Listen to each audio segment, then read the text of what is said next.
October 14th, 2014. Route 77, 2 miles south of Mill Creek, Arizona. The storm came down like God punishing the desert. Thatcher Kane's hands shook on the reins. They'd been shaking for 3 years. Ever since the night his wife Elena died because he froze instead of calling 911 fast enough. The phone had been right there. His fingers wouldn't stop trembling long enough to dial. Tonight, driving home from the evening market, those same hands gripped leather, worn smooth by a decade of use. His mare knew the road home better than Thatcher knew his own reflection. She could walk it blind. Usually did while Thatcher's mind wandered to places a man's mind shouldn't go at night. To hospital rooms, to Elena's last breath, to his daughter Lark, 8 years old, sleeping 2 miles ahead in a house that still smelled like her mother's lavender soap. The rain hit the wagon canvas like bullets. Mayer's ears went flat. Thatcher felt it through the reins. That sudden shift, the way a horse moves when something's wrong. Not spooked, worse, certain. Her nostrils working against the rain, pulling information from air that smelled like creosote and copper. He tried to pull her back. She refused, not panicked, insistent. Pointing with her whole body towards something on the road's edge, half in the drainage ditch, invisible until the lightning made everything white. The shape was wrong. Green jacket, dark hair plastered to skull, brown skin slick with rain and something darker. One hand still gripping a broken blade, the other pressed to ribs that moved wrong like something inside had come loose. Thatcher thought about his daughter sleeping 2 miles north. Thought about his forge and his small, careful life. Thought about every reason a man doesn't stop on a desert road in a thunderstorm for a bleeding stranger. Then he climbed down. She was young, early 20s, Latina maybe, or native. Hard to tell with that much blood. The wound was deep, a gunshot straight through the ribs, the kind that opens skin and muscle in a way that doesn't close on its own. Old blood, but still leaking. She was breathing, barely. The kind of breathing that sounds like the body's losing an argument with itself. Thatcher pressed his coat against the wound, lifted her toward the wagon. She was heavy, bone-dense, solid muscle under shock-cold skin. His back screamed. He managed it on the third try, his fingers shaking so hard he nearly dropped her twice. Mayer turned for home without being asked. The town knew Thatcher Kane as the man who couldn't fix his own roof. The blacksmith whose hands trembled too much for fine work. The widower who'd let his wife die rather than make a decision fast enough. Tonight, he was the man carrying a bleeding stranger through a thunderstorm because the alternative was leaving her to die in a ditch. He didn't know her name, didn't know why she'd been shot, didn't know that saving her would cost him everything he'd spent 3 years trying to protect. The only thing Thatcher Kane knew for certain was this: his hands were shaking, his back was on fire, and 2 miles ahead, his daughter would ask questions he couldn't answer. Some choices you make with your head, some you make with your gut. This one Thatcher made with his hands. Even though they shook, even though they'd failed him before, he made it anyway. Lark wasn't asleep. She never was. Not when her father went to town. Not when the house creaked in wind. Not since the night 3 years ago when she'd woken to find her mother's bed empty and her father sitting at the kitchen table, hands covering his face, making sounds an 8-year-old shouldn't have to hear. Now she sat at the top of the stairs in her nightgown, legs dangling through the railing, a piece of dried apple clutched in one small fist. She heard the wagon before she saw it, heard Mayer's hooves on gravel, the particular rhythm that meant home-safe father returning. Then the front door opened. Her father came through carrying something large and dark that dripped water onto floorboards her mother had sanded smooth with her own hands. He laid it on the kitchen table. The table groaned. Lark came down 3 steps, stopped. Green jacket over brown skin, dark hair, gritted teeth pressing against a split lower lip gone gray with shock. Not a monster from Mr. Hadley's stories. A woman, bleeding, on their table. "Dad," Lark said, "there's a person on our table." Thatcher didn't turn around. His hands were already moving, stripping the wet jacket, pressing clean cloth to the wound that wouldn't stop seeping. "I know. A bleeding person on Mom's table." The words landed somewhere in Thatcher's chest and stayed there. Mom's table. Pine wood. Elena had sanded it herself, treated it with linseed oil, carved both their initials underneath where no one could see. It was still Elena's table. Everything in this house was still Elena's. "I know whose table this is," Thatcher said, his voice rough. "Go upstairs." Lark came down the rest of the stairs instead. She didn't scream. That was the thing about Lark that sometimes scared Thatcher more than anything else. She'd stopped screaming the night her mother died. Now she just looked at things the way you look at stray animals and broken fences. deciding whether to fix them or walk away. She approached the table, looked at the woman the way a field surgeon looks at incoming wounded. Clinical, detached, 8 years old and already too old for her age. "That's deep," she said. "Yeah. You'll need stitches." "Yeah. Can you do it?" Thatcher looked at his hands. They were shaking. They'd been shaking since the night Elena got sick, and he couldn't make himself drive to the next town for help fast enough. Not because of drink, not because of age, because of the particular tremor that lives in a man who watched his wife die and couldn't force himself to act when it mattered. When he finally did, he was 2 days too late. The doctor said 2 days wouldn't have made a difference. Thatcher knew that was the kind of lie doctors tell husbands who need to sleep at night. "I'll figure it out," he said. His daughter's eyes measured him, measured the woman, measured the blood and the shaking and the hour and the choice her father had just made. "Mom could do it with her eyes closed," Lark said. "I know. She had that book, the one with the drawings. I know where it is." "Get it then." Lark pulled a chair to the table, settled in. 8 years old, arms crossed, barefoot on cold wood, her face lit green from the oil lamp, not planning to leave at all. "I'll hold the light," she said. "Your hands are doing that thing again." "What thing?" "The shaking. The one that happens when you're scared." "I'm not scared. Dad, I'm 8. I'm not stupid." Thatcher found Elena's book on the third shelf behind the preserves. Hand-stitched leather cover. Every page filled with her careful script. Herbs, medicinals, setting bones, treating fevers. He'd put it there the week after she died and hadn't touched it since. Opening it felt like being struck by lightning. Page 12. Stitching wounds. Step 1, clean the area with boiled water and white vinegar. Step 2, use silk thread if available, linen if not. Step 3. "Dad, she's still bleeding." Thatcher moved. Boiled water. Found the sewing kit. Elena's still in the basket by the fireplace. Not surgical thread, cotton. He threaded the needle. His hand shook so badly the thread missed the eye 4 times. Lark took it from him, threaded it on the first try, handed it back without a word. Thatcher stitched. 14 stitches. Uneven. Too far apart. Nothing like the neat lines Elena used to make. But the bleeding slowed, then stopped. The woman's breathing steadied. Not good, just less like she was about to quit. Her body had decided to keep going. "Your stitches look like a drunk fence," Lark said. "Thank you. I'm being honest." "I said thank you." That wasn't a compliment. Thatcher wrapped the wound in clean cloth. The woman didn't move once, didn't wake, didn't make a sound. Her body had made its decision. Live or die would be settled later. For now, she breathed. Lark watched her father's hands as he worked. Watched the way they trembled. The way they'd trembled when he held the phone that night 3 years ago, unable to make the call fast enough. The way they'd trembled at the funeral when he couldn't even hold his daughter's hand steady. "What's her name?" Lark asked. "Don't know." "Why'd you bring her?" "She was dying." "People die all the time," Lark said with the casual brutality of a child who'd learned it early. "They don't usually get brought home." That landed too. Lark was good at finding the floorboard that creaked and stomping on it with both feet. "She was on the road," Thatcher said. Lark looked at him, then at the woman, then at the blood on his shirt and the rain in his hair and the set of his jaw, like a man who'd made a decision he couldn't explain and wouldn't try. "Okay," she said finally. "She can stay tonight, but if she dies on Mom's table, you're cleaning it up."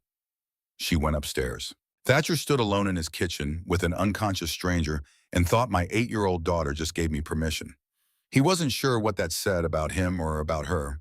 Neither option felt satisfying. The woman woke at dawn. Thatcher had been sitting in the chair by the fireplace. The sound of metal on wood woke him. He opened his eyes to find her upright on the table, a kitchen knife pointed at his throat from 6 feet away. Her eyes were yellow. Not gold. Yellow, like a hawk's eyes calculating distance. "Morning," Thatcher said. "Where?" Her voice came out like gravel. "My house, Mill Creek, Southwest Arizona." "Who else?" "My daughter, upstairs." The knife didn't move. Her eyes swept the room. Door, windows, stairs, calculating exits the way you calculate when exits matter more than conversation. "Door's not locked," Thatcher said. "Latch is broken." "You're a blacksmith who can't fix a latch." "I have priorities." Clearly wrong ones. She looked down at the bandage across her ribs. Clean cloth, uneven stitching, visible through the weave. "You did this." "Yeah, it's terrible."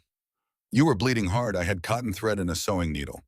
She stared at him, The knife lowered half an inch. You're not a medic. Blacksmith. You don't look like a man who picks up strangers from roadsides.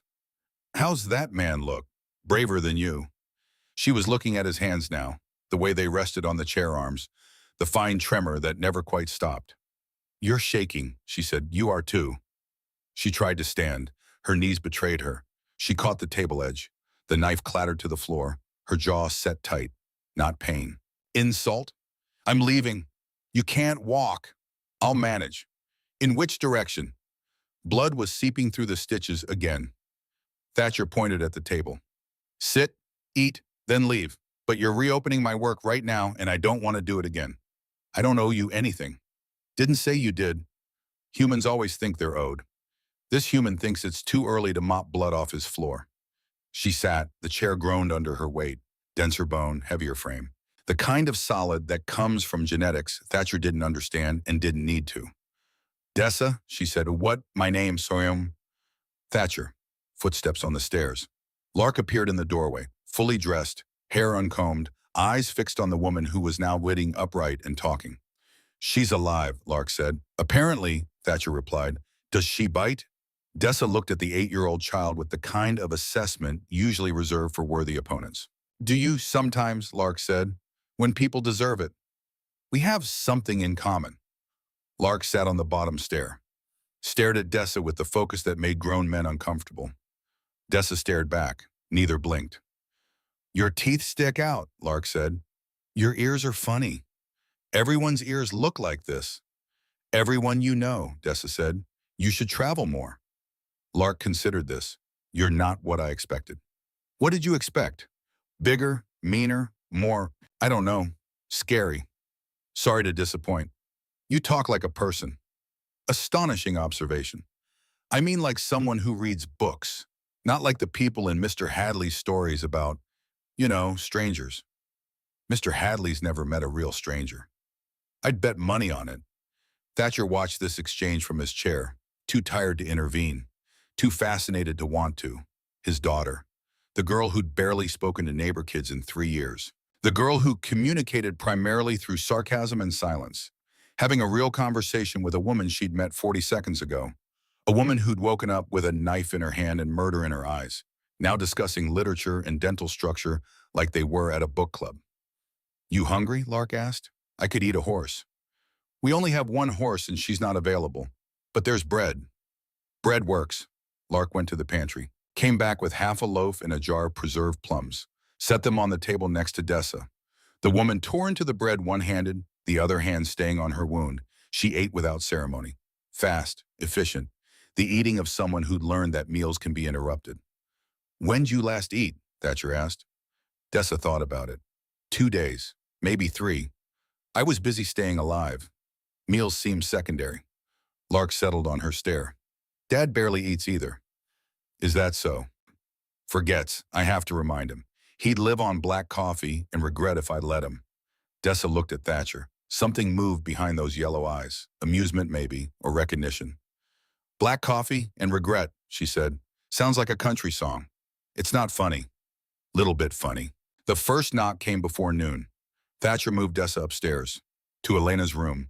The room he hadn't entered in 3 years. The room where her bed was still met her curtains still drawn, her hairbrush still on the dresser exactly where she'd left it. Carrying Dessa up those stairs while she cursed in Spanish. Or maybe it was something else. A language that sounded like rocks being thrown in a metal bucket. Thatcher felt every one of his 38 years. Stop moving. Stop dropping me. Ewan, I'm not dropping you, I'm redistributing your weight. You're a disgrace to your species. Lark followed behind them, arms outstretched, like she could catch either one if they fell. You're both embarrassing, she announced. Just so you know. Thatcher got Dessa to the floor as the knock came. 3 sharp raps. He went downstairs. Martin Beck stood on the porch. Farmer, 3 acres west, red-faced, broad shoulders, eyes always narrow like a man who didn't trust anything he couldn't plant or kill.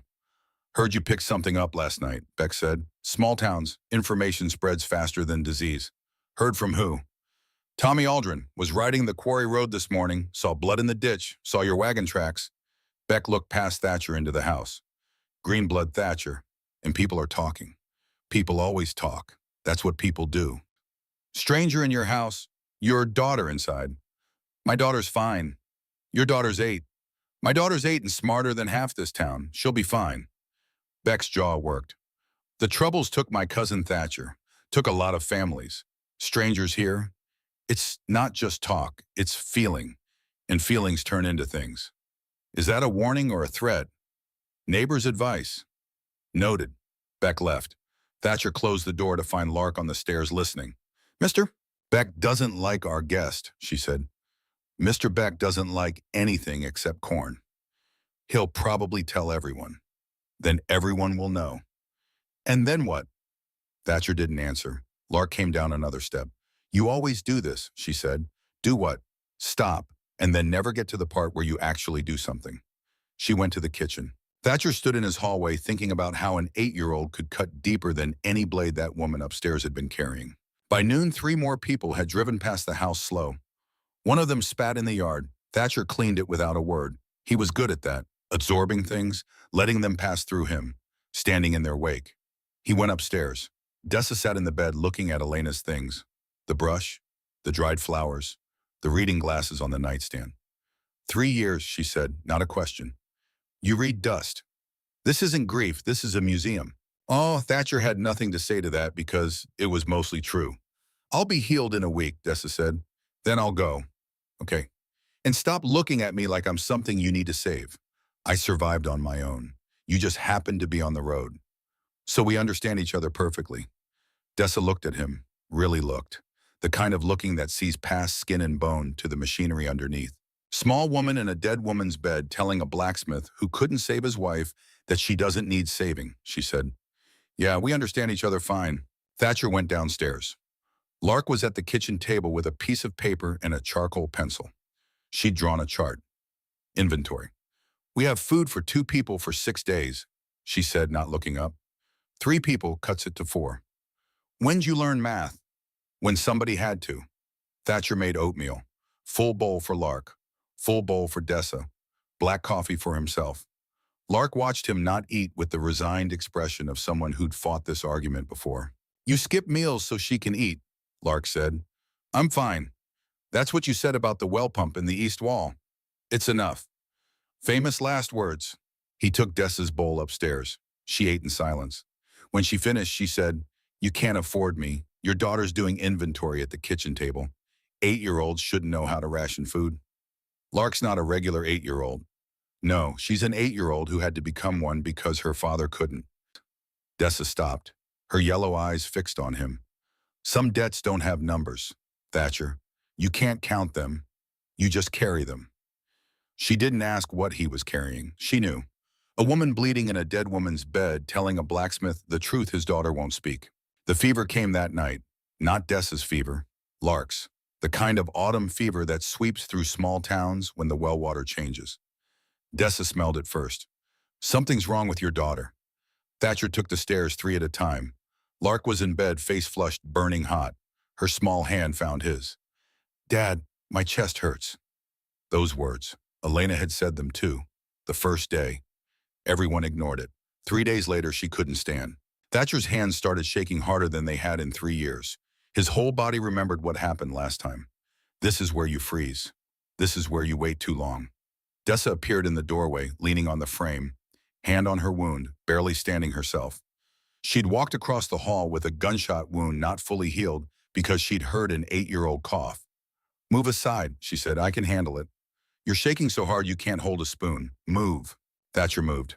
Dessa crossed to the bed, knelt beside Lark with a grunt of pain that she swallowed, put her hand on the girl's forehead, her neck, her chest, listened to the rattle in her lungs.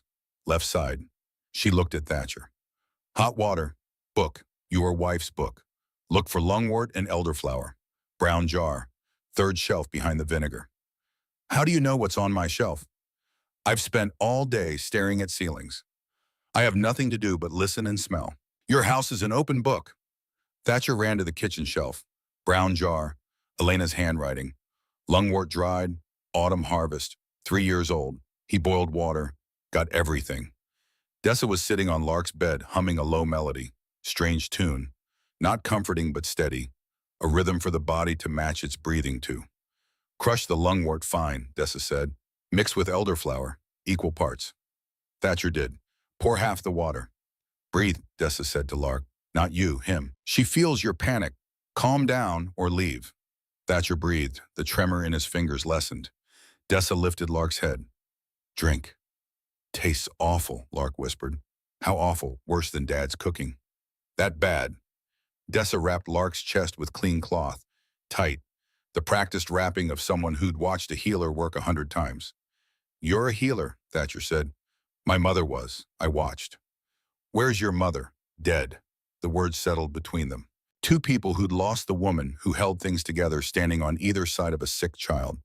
Fever breaks by dawn or you go to a doctor, Dessa said. No waiting, no thinking. You go. She was looking at him. At him. Those yellow eyes seeing exactly what he was. I'll go, Thatcher said. I swear. Swear it, not on your pride. On her. On her, Thatcher said. I swear on her. The fever broke before dawn. Lark's breathing eased. She slept. Dessa didn't move, eyes closed. Hand on Lark's chest, feeling every breath. Thank you, Thatcher said. I didn't do it for you. I did it because she's 8 years old and made me bread and didn't scream when she saw my face. That's rare. Dessa looked at him. There's something you need to know. Lark slept. They were in the kitchen, a candle between them.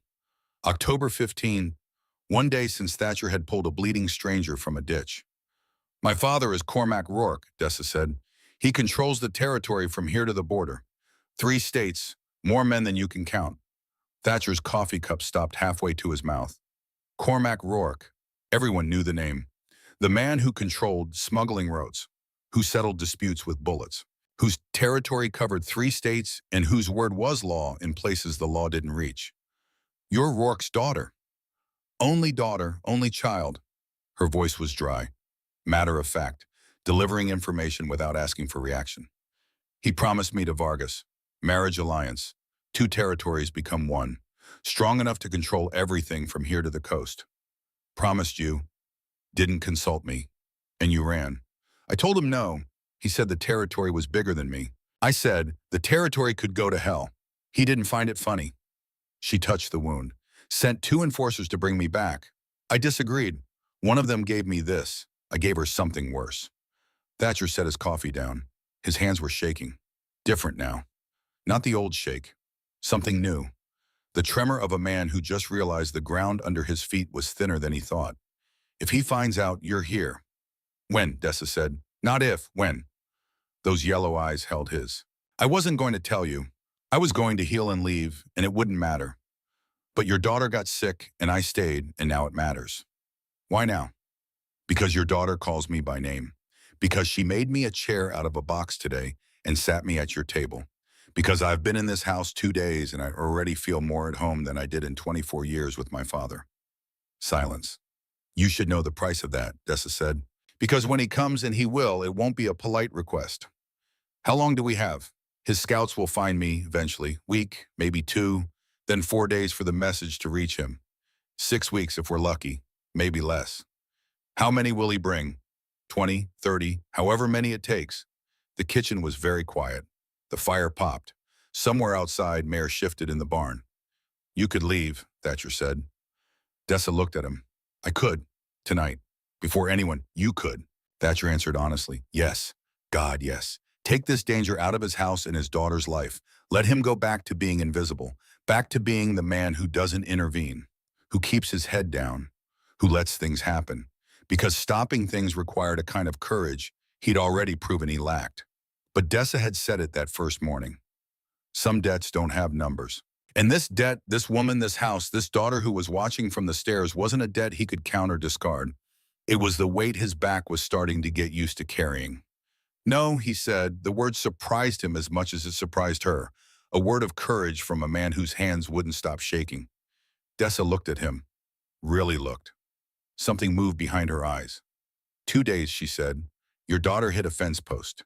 Your stitches are holding tighter. And you just told a warlord's daughter she can stay in your house while an army comes to take her. Sounds worse when you say it out loud. It is worse. I know. Then why? Thatcher looked at his daughter on the stairs. 8 years old, listening to everything, learning what it means to stand or to run. Because some debts don't have numbers, he said, and this one's mine. Lark came down the rest of the stairs. Ours, she corrected. The debt is ours. She sat at the table between them. Dessa saved me. That means we save her. That's how it works. That's not how the world works, sweetheart.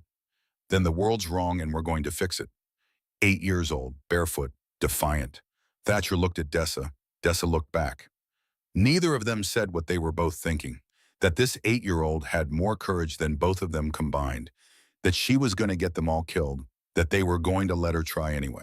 Because some debts don't have numbers, you just carry them. The next 3 weeks were quiet, the kind of quiet where nothing happens on the surface while everything changes underneath.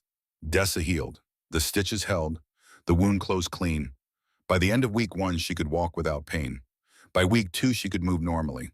By week 3, you'd never know she'd been shot unless you saw the scar. She didn't leave. Every morning, Thatcher expected to wake up and find her gone. Every morning, she was still there, at the table, drinking coffee, teaching Lark something new.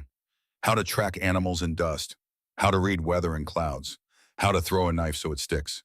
Thatcher went to his forge, worked iron the way he'd worked it for 12 years, badly, inefficiently, with more force than finesse. Dessa would appear in the doorway, watch him work, shake her head. You're doing it wrong. I've been smithing for 12 years. And you've been doing it wrong for 12 years. Strike from the elbow, not the shoulder. You're wasting half your strength beating the anvil instead of shaping the metal. How do you know smithing? My father owns 3 territories. You don't control that much land without controlling the people who make things. I grew up around forges. Watch smiths who could make a blade sing. You're making yours scream. She showed him. Elbow strike, wrist flex, through the metal, not on it. The difference was immediate. Cleaner work, less effort. The iron responding like it had been waiting for someone to understand how it wanted to be shaped. Better, Dessa said. Still human, Thatcher replied, but better. The town noticed. Of course they did. Small towns notice everything. The stranger in the blacksmith's house, the woman who walked through Mill Creek with his daughter like she belonged there. The sound coming from his forge that was different, cleaner, more professional. Some people closed their shutters when Dessa walked past. Some opened their doors. The town was choosing sides before the war had even started. Mrs. Brennan stopped Lark outside the bakery on the morning of October 23rd, 9 days since Thatcher had found Dessa. Dear, she said, voice dripping concern like honey from a poison jar. Is that creature bothering you? Lark looked up at her, 8 years old, eyes older. Which creature? Be more specific. I live with a blacksmith who burns porridge. The stranger, dear. Her name is Dessa. She taught me to throw knives. Mrs. Brennan's face went red. She turned and walked away fast. Lark whistled her way home with fresh bread. 2 more visitors came that week. Pete Sawyer, who owed Thatcher money for a gate hinge, suddenly couldn't pay. Needed more time. Maybe next month. His eyes wouldn't meet Thatcher's when he said it. Maud Griffin, who'd brought pies every week after Elena died, now crossed the street when she saw Thatcher coming. The town was deciding. Choosing sides in a war nobody had declared yet. On the morning of October 28th, 14 days since the rescue, someone left a dead crow on the porch. Lark found it before Thatcher did. She stood looking at it for a long time, just staring. The way you stare at a thing you're trying to understand. Thatcher came out, coffee in hand, and stopped. Black feathers, broken neck, placed carefully on the worn boards right where you'd step, coming out the door. It's a message, Lark said. It's a dead bird. It's a message, Dad. I read Mr. Hadley's books. Dead animals on doorsteps mean get out or you're next. Mr. Hadley writes fantasy stories. Mr. Hadley writes what people wish they could do. Dessa came out, looked at the crow, picked it up by one wing, carried it to the yard, and started plucking feathers with professional efficiency. What are you doing? Thatcher asked. Crow soup. You can't eat a dead crow. You can eat anything if you're motivated enough. Besides, someone plucked it. Someone went to the trouble of delivering it. Would be rude not to use it. Lark watched fascinated. Is crow good? Terrible. But it makes a point. What point? That threats are just free groceries if you don't fear them. Dessa built a fire in the yard, used Thatcher's worst pot, the one with the dent. The smell was unholy, like death had learned to cook and decided to make it everyone's problem. Mrs. Brennan saw the smoke from her window, closed her curtains tight. Lark tried a bite when it was done, made a face that could curdle milk. This is the worst thing I've ever tasted, she announced. Worse than your dad's porridge. Don't exaggerate. Dessa ate the rest without expression. Every bite, while the whole town watched smoke rise from the yard where the blacksmith's strange guest cooked the threat someone left on his doorstep. Nobody left anything on the porch again. The message was received. November 1st, 18 days. Dessa taught Lark to track. Behind the barn in mud from yesterday's rain prints, told stories if you knew how to listen. Mr. Fox, Dessa said, pointing. Neighbor's dog. How do you know it's a guya, not a coyote? Gait, dogs walk different. Confident. Coyotes are careful. This one walked like he owned the place. Lark knelt in the mud studying the prints the way scholars study ancient text. Show me more, Dessa showed her rabbit. Showed her where a bird had landed and taken off. Showed her the difference between coming and going, between walking and running, between calm and fear. Everything leaves a mark, Dessa said. You just have to know what you're looking at. They moved to knife throwing after. Lark had been practicing, had a skinning blade Dessa had given her, dull edge, couldn't cut butter, but balanced right for learning. She threw, missed. The blade hit dirt 2 feet left of the fence post she was aiming for. You're holding your breath, Dessa said. Am not. You are, watch. Dessa took the knife, breathed out slow, threw. The blade stuck dead center in the post. See? That's not fair. You are bigger. Has nothing to do with size. Has everything to do with breathing. You hold your breath, your body tenses. Tension pulls your throw off. Breathe out as you release. Let the knife go with the breath. Lark tried. Breathed out. Threw. The blade hit the post. Not center, but close. Closer than before. Better, Dessa said. Lark retrieved the blade. Tried again. And again. Each throw getting closer. On the 7th try, she hit dead center. Silence. Then Lark screamed. Not fear. Victory. Pure 8-year-old triumph. She ran to yank the knife free, came back grinning so wide her face couldn't contain it. Thatcher watched from the forge doorway, his daughter, who hadn't smiled like that in 3 years, who'd learned to live in careful measurements and quiet grief, screaming with joy because she hit a fence post, because a stranger with yellow eyes told her to breathe. Some lessons you can't teach with words. Some healing doesn't come from medicine. That night, November 1st, Lark asked Dessa about her mother. They were in the kitchen, Thatcher pretending to read, Lark pretending to do nothing. Dessa sharpening her broken blade with a whetstone she'd found in the forge. What was she like? Lark asked. Your mom. Dessa's hands didn't stop moving. Blade across stone. Rhythm older than language. Strong, she said finally. Not strong like lifting things. Strong like standing in storms. She was a healer, could look at you and know what was wrong before you opened your mouth. Like how you knew I had fever. Like that. Where is she now? Dead 5 years. Took a bullet meant for someone else. The stone kept moving. The blade kept getting sharper. Does it stop hurting? Lark asked. Dessa looked at her, really looked. The way you look at someone asking a question they need answered true. No, she said, but you get used to the shape of it. Carry it different. Still there, just doesn't cut the same. Lark nodded, 8 years old and understanding things she shouldn't have to. Mom died 3 years ago, she said. Sometimes I forget what her voice sounded like. That scares me more than anything. You'll remember when it matters, Dessa said. The important parts stick. Trust that. Thatcher's book blurred. He didn't look up. Some conversations you're not supposed to hear but need to anyway. The scouts came on November 8th, 25 days since the rescue. Thatcher was in the forge. Dessa was showing Lark how to read weather in the sky. Which clouds meant rain, which meant nothing, which meant run. Dessa stopped mid-sentence. Head tilted, nostrils working, the same stance Mayer took that night on the road. Not scared, alert. Inside, she said. Why? Inside now. Her voice had changed, gone hard. Command voice. The voice of someone who'd survived by knowing when to listen to their instincts. Lark ran. Dessa walked to the forge. Thatcher saw her face. Put down his hammer. 3 riders, she said. Southwest Ridge, Rourke colors. You can see them from here. I can smell them, leather, gun oil, the particular stink of men who get paid to hurt people. They watched from the forge window, 3 shapes on the ridge. Horses, sitting still, looking down at Mill Creek, at the smoke from Thatcher's chimney, at the shadow of a woman in the forge doorway. One of them raised a fist, held it. They turned their horses north. They saw me, Dessa said. Yes, they'll report. They'll... How long? 4 days to reach my father's own territory. 2 days for him to gather men and ride south. 6 weeks from today if we're lucky. November 25th at the earliest, maybe sooner if he moves fast. 6 weeks, Thatcher said. Dessa leaned against the doorframe, hand on her scar. The wound was healed, but muscle memory kept her hand there anyway. I can leave tonight, she said. Be gone before... No. Thatcher, I said no, 6 weeks. That gives us time. And time for what? To tell the town, to prepare, to make a choice. The town will hand me over. Maybe. Definitely. We'll see. That night, November 8th, Thatcher called a town meeting. He put up notices on the church door, the general store, the post office, emergency meeting. 8 p.m., everyone welcome. 32 people showed up in the barn they used as a church on Sundays. Martin Beck in front, arms crossed, face already made up before a word was spoken. Mrs.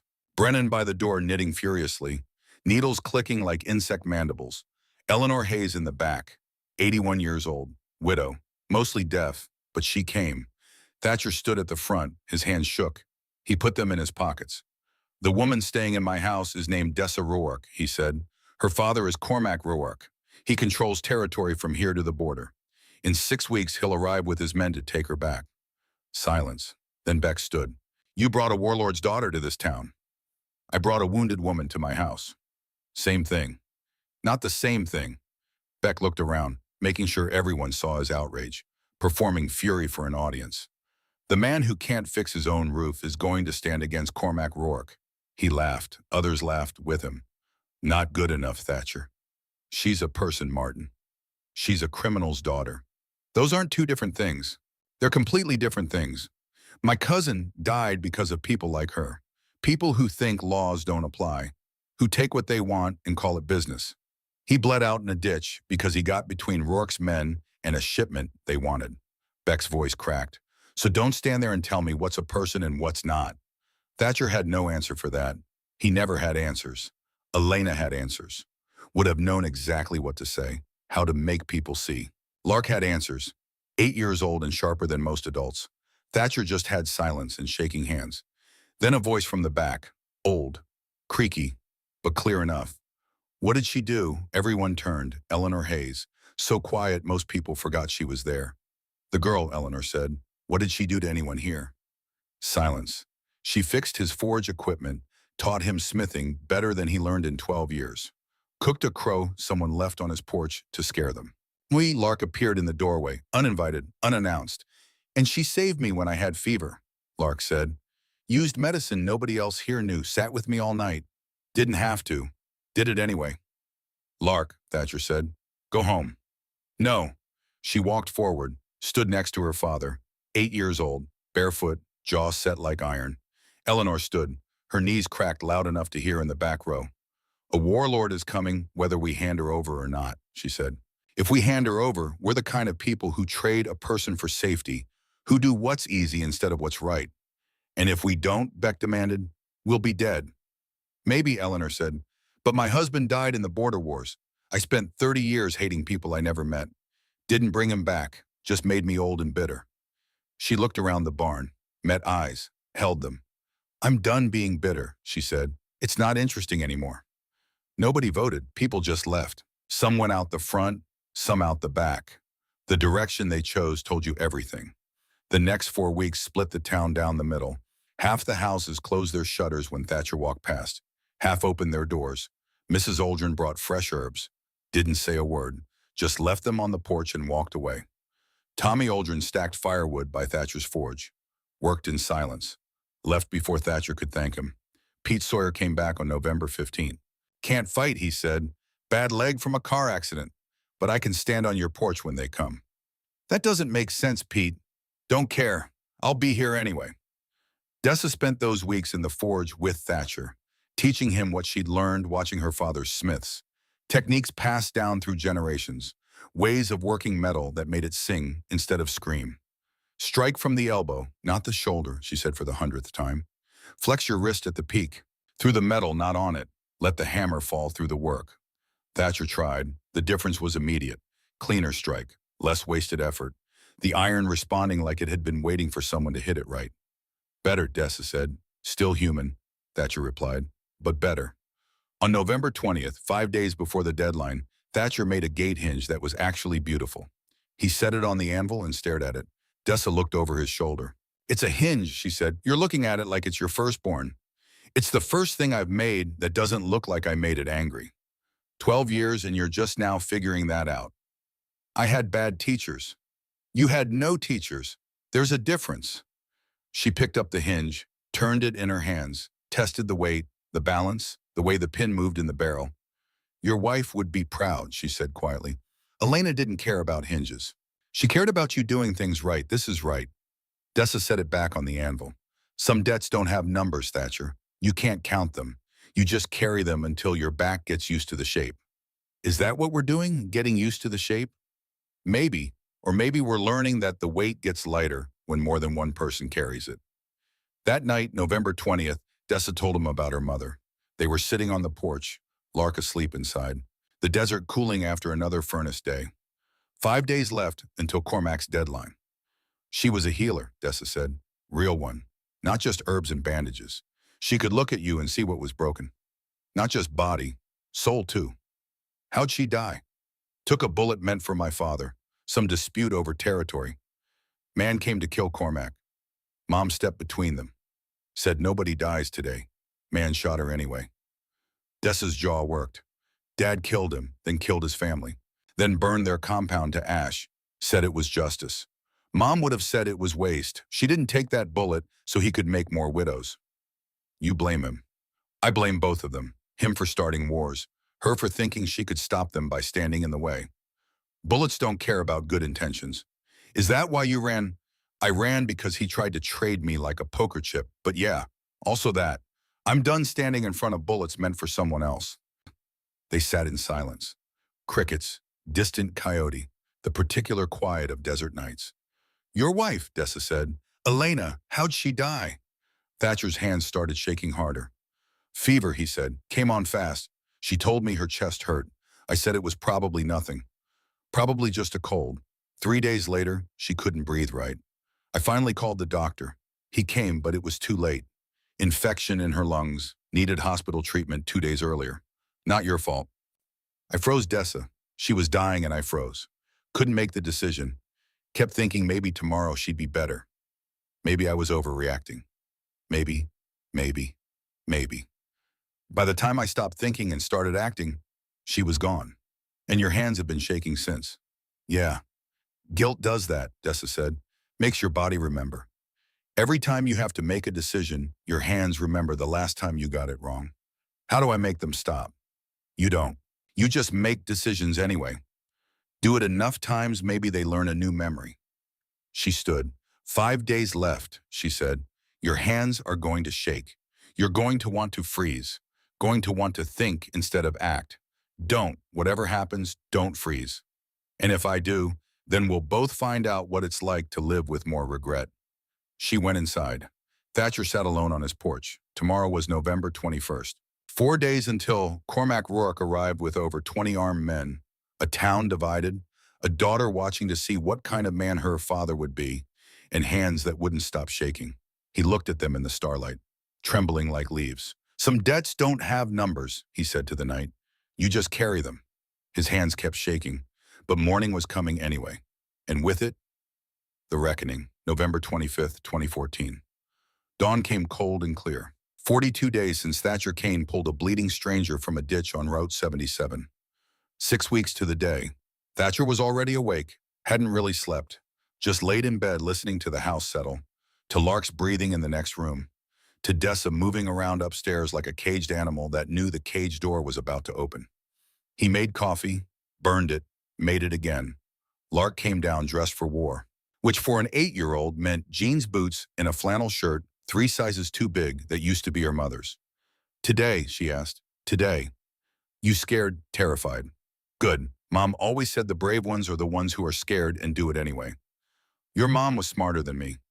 Everyone's smarter than you, Dad, but you try hard, that counts. Dessa came down an hour later. She'd cleaned her scar, changed clothes, put on boots that looked less like a person bleeding in a ditch and more like a person ready to face what was coming. She looked at Thatcher, at Lark, at the kitchen that had become something close to home. You can still change your mind, she said. Both of you, lock the door. Tell them you don't know where I went. I can be gone in an hour. No, Thatcher said. No, Lark echoed. Why, this isn't your fight. Because you made me bread, Lark said simply. Because you saved me when I was sick. Because you taught me to throw a knife and breathe at the same time. Because you're here and we said you could stay and we meant it. Dessa looked at Thatcher. That your reason too, that Thatcher said. And because I spent 3 years frozen, making no decisions, taking no risks, being the man who lets things happen instead of making them happen. Today I'm making something happen, even if my hands shake, even if I'm scared, even if it's the wrong choice. It might be. I know, but it's my choice. That's what matters. At 10:17 a.m. they heard the engines, not horses like Thatcher expected. Trucks, 4 of them, coming down the main road into Mill Creek like a convoy, like an invasion force, like exactly what they were. They stopped in the town square. 23 men got out, armed, not hiding it, rifles, handguns. The casual display of violence that said, we're here and we're not asking permission. From the last truck, a man stepped down who made the others look small by comparison. Not because of cynicism, because of presence. Cormac Rourke was 52 years old, built like he'd been carved from desert stone, face weathered by sun and violence in equal measure, eyes that had seen things and decided they were acceptable costs. He stood in the square, looked at the houses, at the people watching from windows, at Thatcher's forge, at the porch where Thatcher stood with his daughter, at the doorway where Dessa appeared. Dessa, he said, one word, her name, in it everything, father and warlord, love and possession, the man who'd raised her and the man who'd tried to sell her, all of it wrapped in 3 syllables. Father, Dessa replied. Thatcher stepped forward. His hands were shaking. His knees felt like water. But he stepped forward anyway. It's my porch, he said. 23 armed men, 1 blacksmith, 1 8-year-old, 1 woman with a half-healed gunshot scar, and 6 weeks of preparation that was about to be tested. Cormac Rourke looked at Thatcher Kane like a man looks at an insect. Then he smiled. Not a nice smile. Blacksmith, he said, we need to talk about what belongs to who. Thatcher's hands shook as he walked down the porch steps. Every instinct screamed at him to go back inside, lock the door, hide. Let the big man with the guns and the reputation take what he came for and leave Mill Creek standing. The same instinct that had kept him frozen while Elena died. The same instinct that had turned him into a ghost for 3 years. His legs moved anyway. 23 armed men watched him cross his own yard like he was walking to his execution. Maybe he was. Hard to tell the difference when you're the one walking. Cormac Rourke stood in the center like gravity had decided he was the fixed point around which everything else orbited. 52 years old, weathered face, scars that told stories Thatcher didn't want to hear, eyes that had made hard decisions and slept fine afterward. This was a man who controlled 3 states through fear and reputation. Thatcher was a blacksmith who couldn't fix his own roof. The math didn't work, but Thatcher kept walking anyway. Mr. Rourke, he said when he was 10 feet away. Blacksmith. Cormac's voice was gravel and cigarettes and authority that didn't ask permission. You're standing between me and my daughter. I'm standing on my property. Semantics. Law. Cormac smiled, not friendly, the way a shark smiles at a seal that thinks the beach is close enough. Law's a suggestion out here, son. I'm the reality. Not on my porch, you're not. The armed men shifted, hands moving toward weapons, reading their boss for signals. Cormac raised one hand. They stopped. You got spine, Cormac said. Stupid spine, but spine. I respect that. Makes this harder. Makes what harder? Deciding whether to burn your house down or just make you watch while I take her. Thatcher's hands shook harder. His mouth went dry, but he didn't move. You'd do that, he said. Burn a man's house in front of his daughter because your own daughter said no to you. I'd do worse for less. I believe you. Then step aside. No, Cormac studied him, really looked. The way you look at a puzzle you can't quite figure. Why date Bon? He asked. She's nothing to you. You don't know her. Don't owe her. She showed up bleeding on your doorstep 6 weeks ago. Now you're ready to die for her. That makes sense to you. No, Thatcher said honestly. Doesn't make sense at all. Then why? Because I spent 3 years not standing up when it mattered. 3 years frozen while my wife died because I couldn't make myself act fast enough. 3 years being the man who lets things happen instead of making choices. Today I'm making a choice. Bad choice. Maybe, but it's mine. Cormac's jaw worked. Something moved behind his eyes. Not respect. Recognition, maybe. The look of one broken man seeing pieces of himself in another. Your wife, he said. How'd she die? Fever, lung infection. I waited too long to get help. By the time I stopped being scared and started acting, she was gone. And now you're trying to make up for it. Yeah, I'm trying to not be that man anymore. By getting yourself killed. If that's what it takes. Silence. The town watched from windows. Thatcher's heart hammered so hard he could hear it in his ears. Behind him on the porch, Lark stood frozen. 8 years old, watching her father do something she'd never seen him do before. Stand. Dessa moved, came down the porch steps, walked past Thatcher, stood between him and her father. Enough, she said. Cormac's face changed when he looked at her. All the hardness cracked. Just for a second. Just long enough to see the father underneath the warlord. Dessa, you came all this way for nothing. I came for you. I'm not going back. The Alliance can go to hell. I'm not a bargaining chip. I'm not a treaty you sign. I'm your daughter. Which is why you're coming home. Home, Dessa's voice cracked. You made me a prisoner and called it protection. Made me property and called it family. That's not home. That's a cage with pretty bars. Cormac flinched. Actual physical flinch, like she'd hit him. Everything I did was to keep you safe. Everything you did was to keep your empire growing. Don't lie to yourself. Don't insult me by lying to me. Your mother. Mom would hate what you've become. What you tried to make me become. She took a bullet meant for you because she believed in something better. You turned her sacrifice into an excuse to build an empire on violence. Cormac's hands clenched. Don't, he said, voice low and dangerous. Don't talk about your mother like you knew what she wanted. I knew her better than you did. She spent 5 years trying to get you to stop, to choose family over territory, over reputation, over whatever the hell you thought you were building. She died trying to make you see. She died because someone shot her. She died because you made so many enemies that someone felt justified. Don't pretend that's different. The square was silent. 23 armed men stood frozen watching their boss argue with his daughter in a way that made everyone uncomfortable. Thatcher stood beside Dessa, hands shaking, knees weak, but standing. Cormac looked at them both, at Dessa, at Thatcher. At the porch where an 8-year-old girl watched with eyes too old for her age. You'll stay here, he said finally, with him, the blacksmith who can barely stand straight, in this town that's already turning on you. You'll choose this over everything I built, over family, over security, over knowing you're protected. I'll choose freedom, Dessa said, over everything else. That's what Mom would have chosen. Your mother chose me, and regretted it every day until it killed her. Cormac stepped back like he'd been struck. His face went hard again. The cracks sealed over, the warlord returning. If you stay here, he said slowly, you're on your own, no protection, no resources, no family. I have family, Dessa said quietly. She didn't look back, didn't gesture, but the meaning was clear. Thatcher, Lark, this broken house with the leaking roof and the table that still smelled like lavender soap. Cormac saw it, understood it, hated it. You're making a mistake, he said. Maybe, but it's my mistake to make. Cormac looked at Thatcher. You, he said. Blacksmith. Sir. You fail her. You let anything happen to her. If this town turns on her, if she suffers, if she needs anything and you can't provide it. He stepped closer. Thatcher's whole body wanted to run. He stood anyway.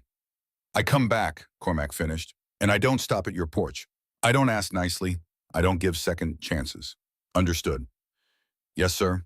You think you can protect her with your shaking hands and your broken forge and your house that's falling apart. No, sir. That stopped Cormac. No. I can't protect her, Thatcher said. I can barely protect my daughter. Can't fix my own roof.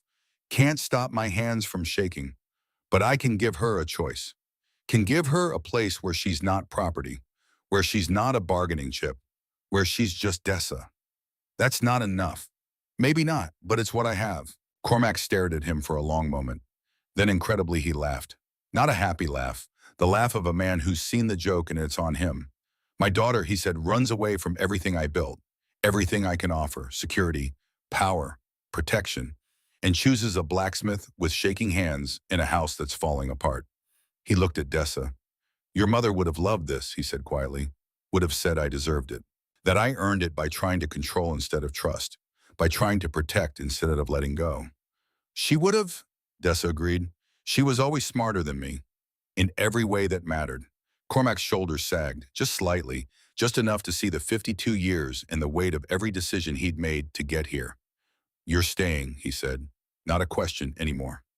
I'm staying. With him. With them. And there's nothing I can say. Nothing. Cormac nodded slowly, turned to his men. Back in the trucks, he said, we're leaving. They stared at him. Sir, I said we're leaving. Rourke doesn't abandon blood. She wants to stay. She stays. But she's still Rourke, still family. Anyone touches her, they answer to me. Spread the word. Boss, spread. On. The men moved to the trucks. Cormac turned back to Dessa one last time. Your mother's remedy, he said, the lungwort compound. You used it on the girl. Dessa blinked. How did you? One of my scouts reported smoke from this chimney 3 weeks ago. Distinctive smell. Your mother's workshop smelled like that. Lungwort and elderflower. I'd know it anywhere. He paused. I tracked you by the smell of your mother's medicine, he said. She'd find that funny. Probably say it meant something. That the universe was telling me what path you chose.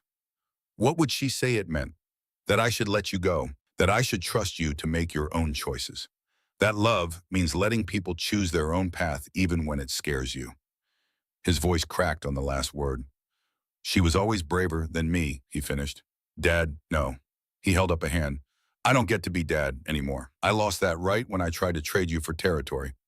But Cormac Rourke doesn't abandon family. You need anything. Anything. You send word. I'll come. Even if I choose to stay here. Especially if you choose to stay here. Because that means you're happy. And your mother would want that more than anything. He climbed into his truck, paused with one hand on the door. Blacksmith, he called. Sir, your hands shake. Yes, sir. My daughter's mother, her hands shook too. When she was scared, when she was making hard choices. She did her best work with shaking hands. Saved more lives than I can count. Don't let the shaking stop you. No, sir. Oh, and fix your goddamn roof. Man can't protect anyone if his house is falling apart. The truck started. 23 armed men who'd come to take Dessa home drove away without her. Cormac Rourke sat in the passenger seat of the lead truck, staring straight ahead, not looking back. The convoy rolled out of Mill Creek the same way it came in, like a storm that decided not to break. When the dust settled, 32 people stood in windows and doorways watching. Nobody cheered. Nobody thanked Thatcher. Small towns don't work like that. They just absorb what happened and file it away and keep living. But something had changed. Thatcher felt it in the way people looked at him. Not respect exactly. Recognition, maybe. The blacksmith who couldn't fix his roof had stood up to Cormac Rourke and lived. That counted for something. That night, the three of them sat at the kitchen table. Thatcher had tried to cook, made something that might have been stew in a previous life. Now it was more like regret in liquid form. Dessa looked at her bowl. This is inedible. It's stew. It's a war crime, Thatcher. I'm being polite. Someone more honest would call it evidence of malice. Lark poked at hers. She's right, Dad. This is bad even for you. Thank you both. We're helping. By insulting my cooking. Someone has to, Dessa said. If we don't, you'll think this is acceptable. I'll cook tomorrow, Lark announced. You're 8, and already a better cook than you. That's not an achievement, Dad. That's basic survival. Despite everything, or maybe because of everything, Thatcher laughed. Actual laugh, the kind he hadn't managed in 3 years. Dessa and Lark stared at him. What? He said. You laughed, Lark said, wonder in her voice. You actually laughed. Food's terrible enough to be funny. No, Dessa shook her head. This is the first time I've heard you laugh. In 6 weeks, not once, until now.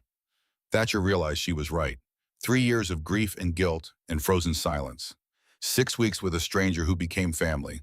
And tonight laughing over terrible stew. Your mother would hate this stew too, he said to Lark. Mom would have fixed it, added something, made it work. She was magic like that. She was. They ate in silence for a while. Not comfortable silence. The silence of people who'd been through something and were still processing what it meant. Finally, Lark looked at Dessa. Are you staying? She asked. The question hung in the air. Dessa set down her spoon. I don't know, she said honestly, For now, until things change or stay the same. That's not an answer. It's the only honest one I have. Your father stood up to my father today. The town saw it. They saw me stay. That changes things. I don't know how yet, but it does. But you want to stay? I want to stay, Dessa admitted, but wanting and being able to aren't always the same thing. Lark considered this with the seriousness of an 8-year-old who'd learned early that life doesn't promise happy endings. Okay, she said finally, but while you're here, you're family. That means you get a chair. I have a chair. A real chair, not a box. The next morning, Lark dragged a wooden chair from the spare room, Elena's sewing chair. The one with the carved back and the cushion she'd made herself. She put it at the table, between her seat and the empty place that had been Elena's. Dessa stared at it. Lark, Mom's not using it, Lark said simply. You are, so it's yours now. Your father might. Dad doesn't get a vote. This is my decision. Sit. Dessa sat. The chair fit her perfectly. Thatcher came down for breakfast and stopped. Saw Dessa in Elena's chair. Saw Lark watching him, daring him to object. Saw the table that had been for two becoming a table for three. Good, he said quietly. That chair shouldn't stay empty. He poured coffee, made oatmeal that was actually edible. The three of them ate breakfast together as morning light came through the window at the angle Elena used to call truth hour, when the sun was too low to make anything look better than it was. But sometimes Thatcher thought things don't need to look better. Sometimes they just need to be real. Days became weeks. Weeks became months. The town slowly accepted what had happened. Not because they forgave. Small towns don't work like that. But because Dessa made herself useful. Fixed things, taught skills, helped where help was needed. Slowly, grudgingly, people stopped crossing the street when they saw her. Started nodding instead. Started saying good morning. Pete Sawyer's daughter got sick in early December. Fever.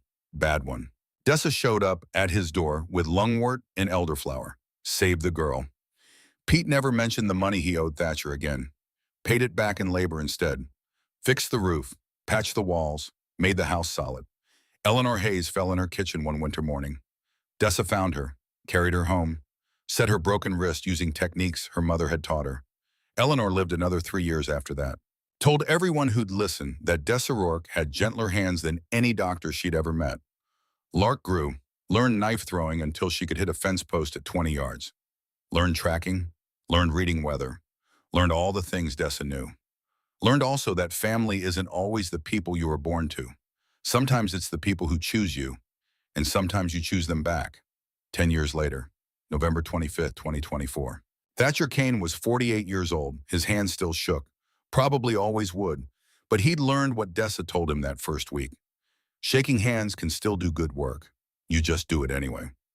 His forge was the best in 3 counties now. People came from far away for his work. The blacksmith who couldn't fix his roof had become the blacksmith who could fix anything. Dessa was 34, still lived in the house, still sat in Elena's chair at breakfast. Had her own room now. The guest room she'd recovered in that first week was hers permanently. Pictures on the walls, books on the shelves, a life built in the spaces between. She'd started teaching. Young people came to learn healing. Tracking.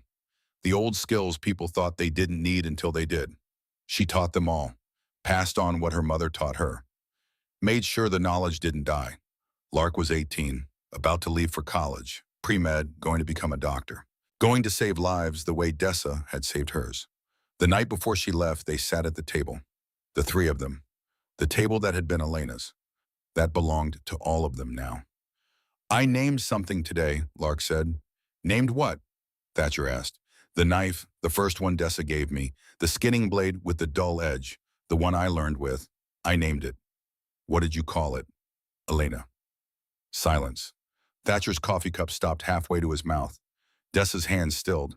After your mom, Lark continued, because that knife taught me it's okay to be dull around the edges, to be learning, to be not quite ready, but trying anyway. Mom was like that.